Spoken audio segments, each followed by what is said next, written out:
தற்பொழுது சென்னையின் பல்வேறு பகுதிகளில் பரவலாக மழை பெய்து வருவதாக தகவல் வெளியாகி இருப்பதை அண்மை செய்திகளாக பார்த்து வருகிறோம். கோயம்பேடு, வடபழனி, சாலிகிராமம், கோடம்பாக்கம், முகப்பேர், அண்ணாநகர், பாடி உள்ளிட்ட பகுதிகளில் பரவலாக மழை பெய்து வருகிறது.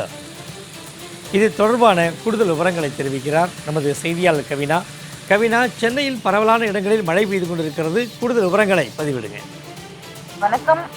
சென்னையில் கடந்த சில நாட்களாகவே மாலை மற்றும் இரவு நேரங்களில் மழை என்பது ஏற்படுகிறது.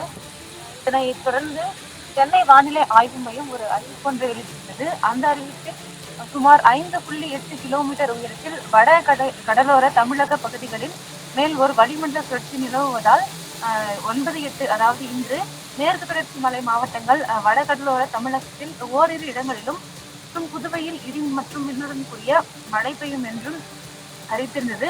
அதன் தொடர்ச்சியாக சென்னையில் இன்று தற்போது கோயம்பேடு, வடபழனி, சாலிகிராமம் மற்றும் முகப்பேர், அண்ணாநகர், பாடி, மதுரவாயில் போன்ற பகுதிகளில் பரவலாக மழை பெய்து வருகிறது. பகல் முழுவதும் வெயில் மக்களை வாட்டி வைத்திருக்கும் தற்போது மாலை வேளையில் இந்த மழை என்பது மக்களை தற்போது குளிர்வித்து வருகிறது. கூடுதல் விவரங்களை வழங்கியமைக்கு நன்றி கவினா.